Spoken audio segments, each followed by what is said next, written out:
We humans are essentially intelligent herd animals that can use tools that can radically change our environment, but more than anything else, we complain a lot.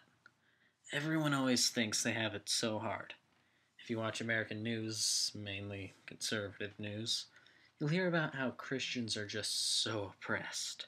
Whenever a debate over whether or not we should just shove religion down the throats of school children pops up like an ugly little zit, they do have a valid point. They are just so oppressed for their religion, even though it's the most popular one known to primates.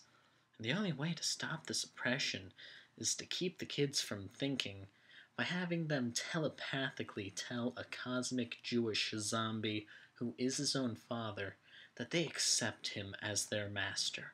In place of teaching them those crazy and ridiculous scientifically tested theories like evolution. If you're offended already, you're an example of the kind of person who I'm talking about. Someone who's too soft. People today are hurt by words. Even kindergartners know that words don't hurt. They even have a nice little rhyme explaining it in case if you've never been a child. I have asked teachers at my school why exactly curse words are so offensive, and usually I get a similar answer to, well, it's the meaning of the words that are so offensive. Although if I was to say darn it or freaking moron, it'd be perfectly acceptable than if I was to say damn it or fucking moron. So, to make things even worse, if I was to use just big words that most people don't hear, like fornicate and excrement, people would say I sound cultured and intelligent. Fornicate the people who would say that they have excrement for brains. So, of course, it's only logical that such words like racial slurs are considered as bad as they are. They only exist to offend people. Of course, that does not mean that the people who the offensive words describe have the right to abuse their word. If you glorify a racial slur that describes you, but are still offended when someone uses it just because they're not the same color, you are too emotionally soft. I'm talking to you, rap artists. Back on the subject of excrement for brains, this leads me to my next point. People are too soft in the head, too.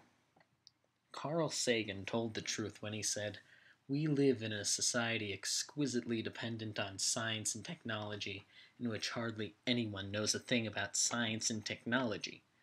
People who can explain particle physics and computer science are called nerds or geeks and cast out of society like lepers." Yet, when you think about it, the average person is just a sheep with politicians and televisions as the shepherds and scientists as veterinarians. After all, anyone who really cares about Justin Bieber is just some mindless, retarded animal who would not be able to care for themselves were it not for the nice glowing screens telling them what to do. And the scientist always inventing new ways to keep them from dying from the stupid things they do.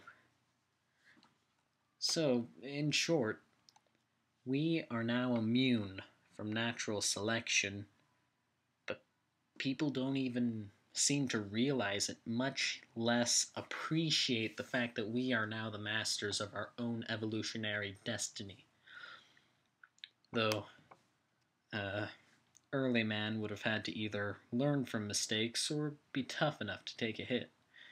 Considering that the average person does not seem to care much about history or like learning, period, we must certainly be a race of super He-Men with diamond-like muscles and the ability to deflect bullets and lasers with pure willpower, instead of a bunch of obese TV and Facebook junkies. The fact that people can't imagine building a structure like Stonehenge without the help of little green men with spaceships and magical tractor beams is proof that we cannot imagine doing truly hard work.